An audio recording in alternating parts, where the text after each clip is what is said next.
So we're starting Genesis. Genesis is the Greek name from the Hebrew name Bereshith. It's time to change your world. It's time to let it go. The things you used to think, the things you used to know, they don't help you anymore. It's time to change your mind. If it's peace you want to find. This is Kurt Kaikonen, pastor of Calvary Chapel, Waterford, at your neighborhood church. Today on Change Your World, we'll be in the book of Genesis. So grab your Bible. We'll be starting in chapter 13.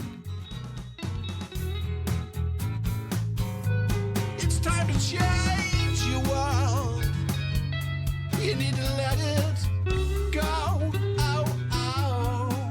So last week we saw Abraham's call from God and his beginning of this walk in faith that he had, that God had called him to. We saw God's plan for his life. And we compared the plan that God had for his life to our Christian experience, where each of us were called individually by God to a plan for each of us, for our own lives.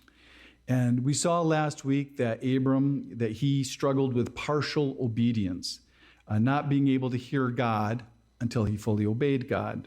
So Abraham's Egyptian plan, it failed.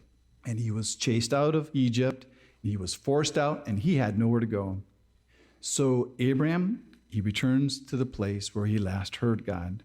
So he's back to where he had committed his life to God. And he's returned to that altar that was between Bethel and Ai. And that was the last place where God had spoke to him. And Abraham, he starts calling on the Lord again. And that's something we never heard of Abraham doing the whole time he was in Egypt. And the truth is that we can fail like Abraham when we follow our own plans. And it's just like when he goes down to Egypt. And we too, we can drift so far. We can drift so far from that life that God actually has for us, to the point, just like Abraham, where we can't recognize God in our life at all. He was lying. She's my sister. He was pretending to be something that he wasn't. And sometimes we pretend to be people that we're not. And then the things that he truly loved, like Sarah, well, they were taken away from him. And all he had left was a bunch of camels and a bunch of donkeys. Well, go ahead and try kissing a camel or donkey goodnight. And then you got this godless pagan king, the Pharaoh, and he's rebuking you. And you got this pagan, and he's acting so much more righteous than you. And you're a Christian, and you know God. And so if you find yourself in that place, what do? Well, you do exactly what Abraham did. You return to the place where God last spoke to you. So if that was a church, then go back to church. But if the last place God spoke was in your quiet time and your time in the Bible and your time in prayer, well, then go and start having those again and go back to that altar and commit your life again and start calling on the name of the Lord. So Egypt, for Abraham, that was a waste of time. And Abraham, he built no altars in Egypt. And we'll see that Abraham, he will pay a cost for his disobedience. But now he's back in the land, and we find that it's time for Abraham to separate from Lot, his nephew. That's the same for us. Sometimes there's a time for us to separate from others.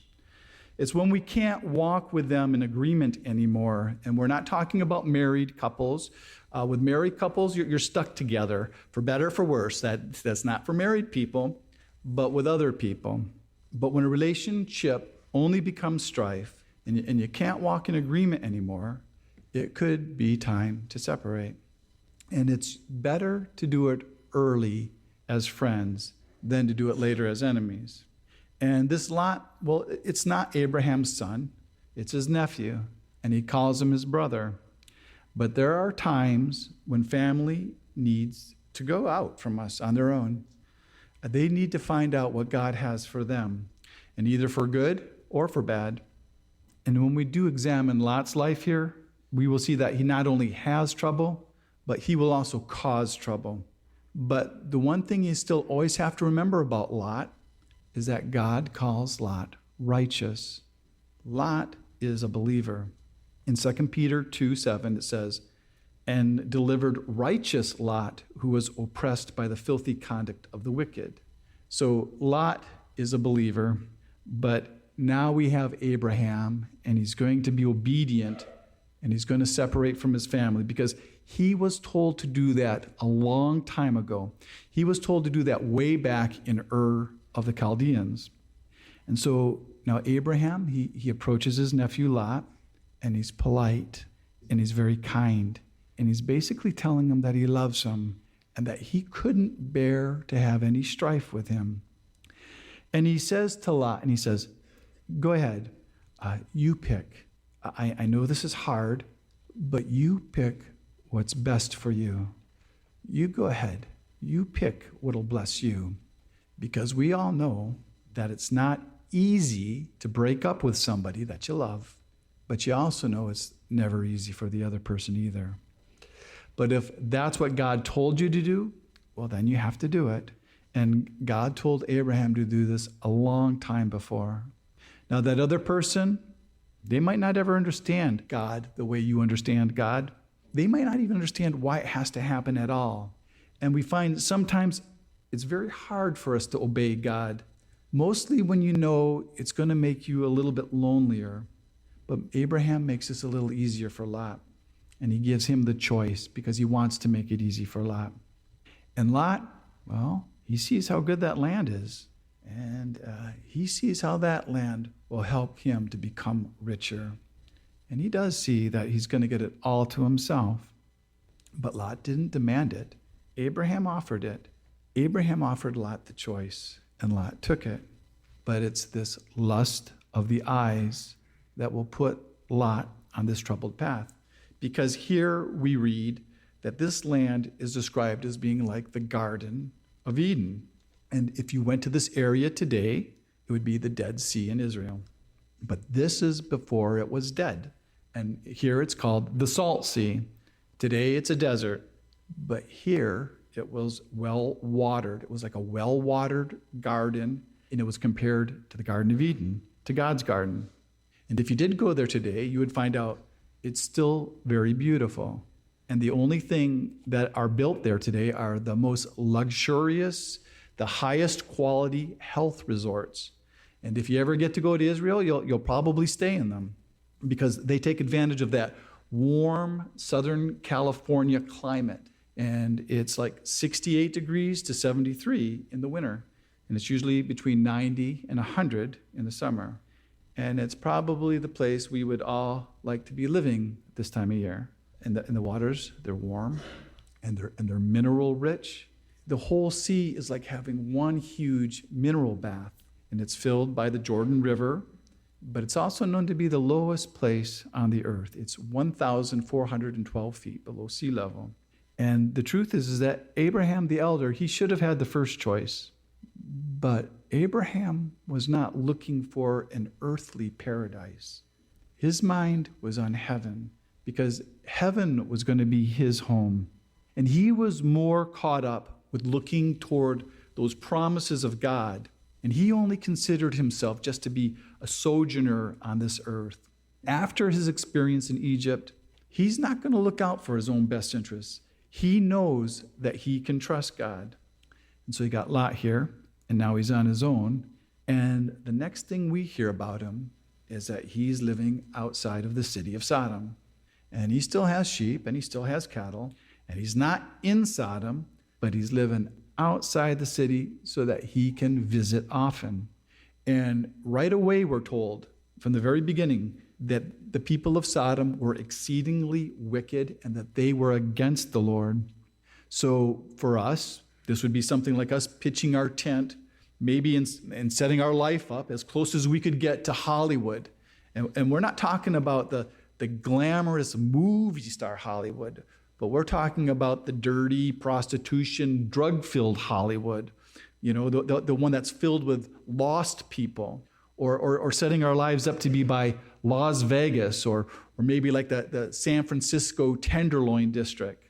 And if you ever noticed, but it always seems that the very carnal and the very ungodly people of the world, the type of people that are filled with their own self-importance and their pride, they also like all these really beautiful places in the earth. And this being described here sounds like it was the most beautiful place on the earth. And you see, Lot, he does have a desire for wealth, and he does have a desire for prosperity. And he likes all the beautiful things that a town like this has to offer. Because you see, Lot, he's a upward mobile kind of guy. He's a jet setter. And in Sodom, you have all the restaurants, you have the shopping, you have all the shows, all the conveniences that a city like Sodom can offer you. And Lot, he's already tasted this kind of life because he tasted it in Egypt because they lived so close to Pharaoh. Because you remember, Sarah was made part of the harem. He likes that lifestyle. But meanwhile, back over on Abraham's ranch, after letting go of this relationship that he was supposed to get rid of with Lot, God, he starts speaking to Abraham again. And this probably reassures Abraham that he made the right choice when he did separate from Lot. And Abraham, he hears from God, and he hears from God that he's not going to be lonely without Lot because he hears all these promises of how numerous his children are going to be. And he was promised that he wouldn't even be able to number his children. He wouldn't be able to count them. They'd be like the dust of the earth. And then he's told that everything he sees is his. And you ever notice how God does that all the time? Like he did that with Adam after he made the world, and he says, it's all yours. And now here with Abram, he says, everything you see is yours. And God is giving all this land to Abraham's kids. And he doesn't have any children yet. This is just a promise. And so we're told here that Abraham, he dwelt in Mamre in Hebron. And Mamre, well, that is the Hebrew word for vision. And Hebron is the Hebrew word for communion. So this is where Abraham is living now. He's living with the visions of God, and he's living in communion with God. And he's now living a life of worship with altars. And so we see Abraham, he pitched his tent in communion with God. Lot, he pitched his tent in Sodom. Abraham, he's the friend of God. But Lot, he is the friend of the world. And we've never read anything about Lot ever building any altars, ever. And so when we read where Lot had lifted his eyes, and he lifted up his eyes, and he saw that the land was so well watered, well, he didn't lift his eyes high enough because he didn't lift them high enough to see God and to ask God what he should choose. And the truth is, all those people in Sodom, they probably didn't look that wicked to Lot. They probably just looked like they were successful, like they were businessmen or golfers. And so now we have our first mention of any war in the Bible. And the only reason it's mentioned here is because Abraham's involved. And it basically comes down to this. It was 5 kings against 4 kings. And the reason for the war was about paying tribute. And what tribute is basically about? It's about paying taxes. And the 5 kings, they both included Sodom and Gomorrah. And they had to pay this yearly tribute to the 4 kings. But actually, it was just the leader. And his name was called Chedorlaomer. And he's otherwise known as the Big Cheese. And this Chedorlaomer, the Big Cheese, he's from very far away. It says that he's from Elam, which is Persia, which is modern-day Iran. And one of the other kings, well, he was from Shinar, which is Babylon, and that's in Iraq. And that's where Nimrod was from, and that was also the home of the Tower of Babel. So this kind of sounds like a restaurant. It sounds like the Big Cheese and the home of the Tower of Babel. It sounds like a deli sandwich.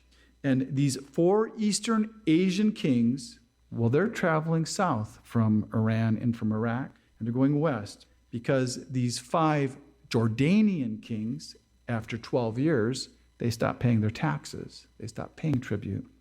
And so the Big Cheese and his allies, they're going to give these 5 Jordanian kings a tune-up.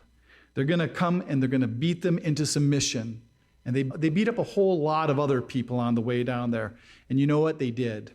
And you would think that 5 kings would be able to beat 4 kings, but they didn't. And there was only one reason that Abraham got involved, and that's because he found out that they took Lot. And Lot's his nephew. And that's his only close family. And they've been together since Lot's father died. And Abraham, he really loves Lot. And it's like, you don't touch my brother's little kid. And even though Abraham had to separate from Lot, he's not going to abandon Lot when he's down and out. But there was only one reason that Lot was captured, and it was because he wasn't pitching his tent by Sodom anymore. He was living in the city of Sodom. And since Sodom wasn't paying the big cheese anymore, the big cheese, he always has to get paid. So he took them all captive, and he took all their stuff. And so he took all the people that were living in Sodom. And they say where I was reading that there's another reason that the Persian kings probably wanted to control this area, because this part of Israel is the only place where all the trade had to come through. It's the only way to get from Asia to Africa and from Africa to Europe. It's the only place in the world where you can get through there. And so now all these people are captives, and they're being taken away, but one of the captives, he escapes. And I'm sure it was not a coincidence, but he traveled 17 miles in semi-desert conditions to the Amorite camp. And Abraham, well, that's where he lived. He lived around the Amorites because he had a treaty with them so that he was able to live there. And this escaped captive was probably looking for the Amorites to be able to protect him. But this captive, he also knew Lot, and he also knew that Lot, he was captured too. And this is the first time we ever hear Abraham being described as a Hebrew. And if this messenger, if he had not showed up right away, it would have been too late for Abraham to be able to do anything. But because it was right away, he was able to rescue Lot. There was enough time. Because you see, where Abraham actually caught up with these people, it was 120 miles away, because it was north of the city of Dan, which is the most northern part of Israel. And so they had to travel hard, and they had to travel fast. And if you notice, there wasn't a lot of people who offered to join in with Abraham in this pursuit. It was basically just Abraham and his servants. And if you think about it, how could such a small band, only 318 men, defeat 4 kings and their armies when 5 kings couldn't defeat them? And the reason was because it wasn't Abraham's battle. It was God's battle. But this also shows you how rich Abram had become by now, because these 318 servants, they were just the men that could fight. He had many more servants than that.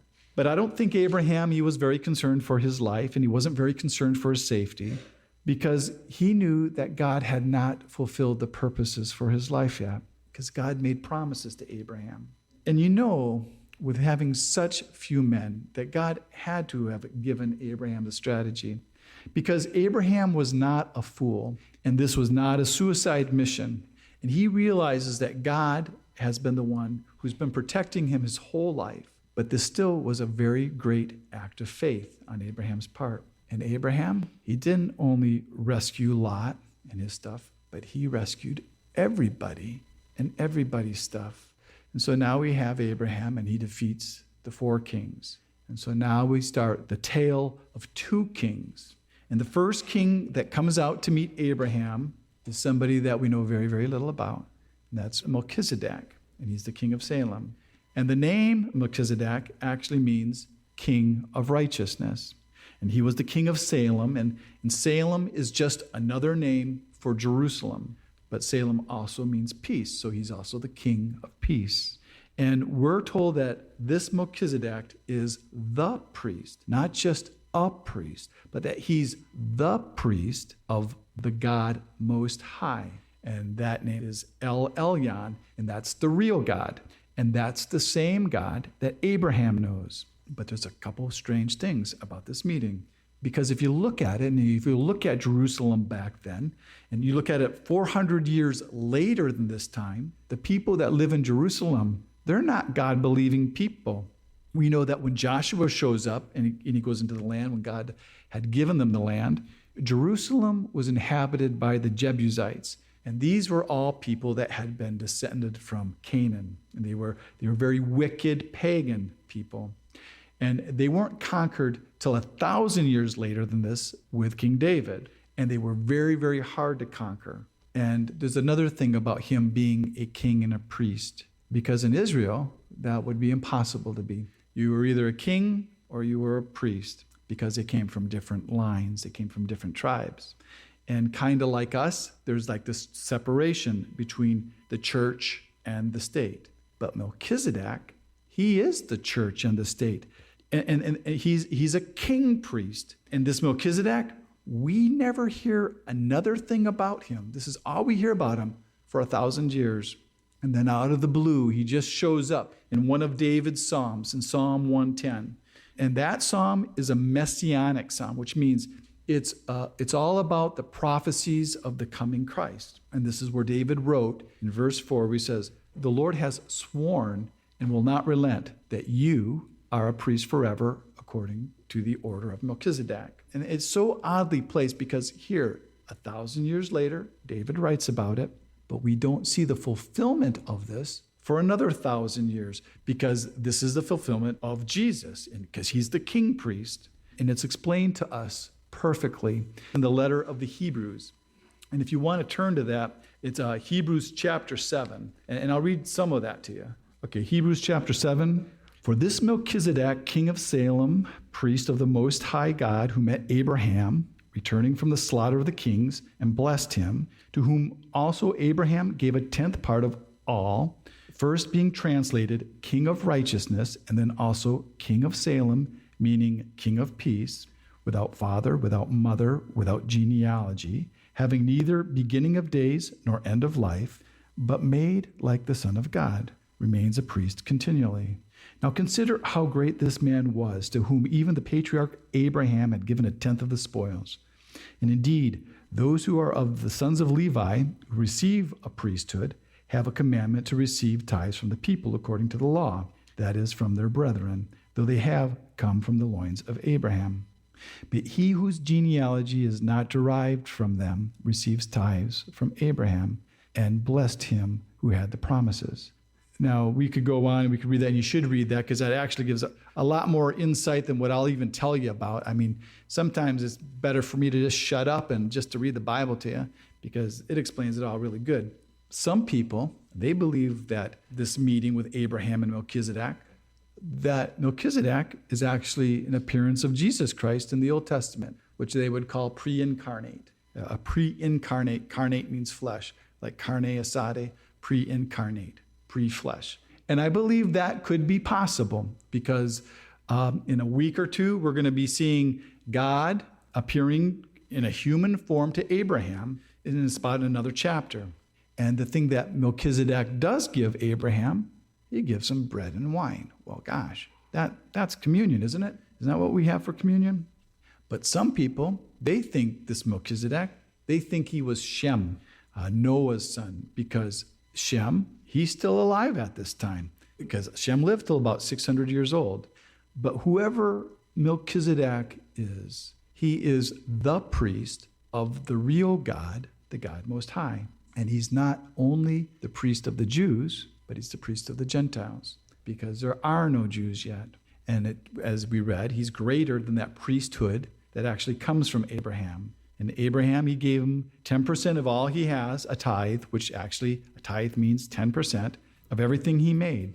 And then we see this Melchizedek, that he receives Abraham's offering. And then we also see Abraham, and he receives this blessing from Melchizedek.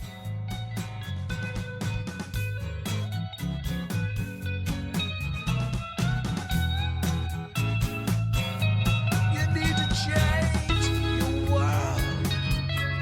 You need to let it go. Thanks for listening to Change Your World. Change Your World is an outreach of Calvary Chapel, Waterford, and your neighborhood church. If you're listening to Change Your World in the Detroit metro area, why don't you join us for church this Sunday? Our service time is 10 a.m. at Calvary Chapel, Waterford, 183 South Winding Drive, Waterford, Michigan. We're competing with the Catholics. It's only an hour. All the donuts you can eat, and you don't have to believe a thing we say, but it could change your world.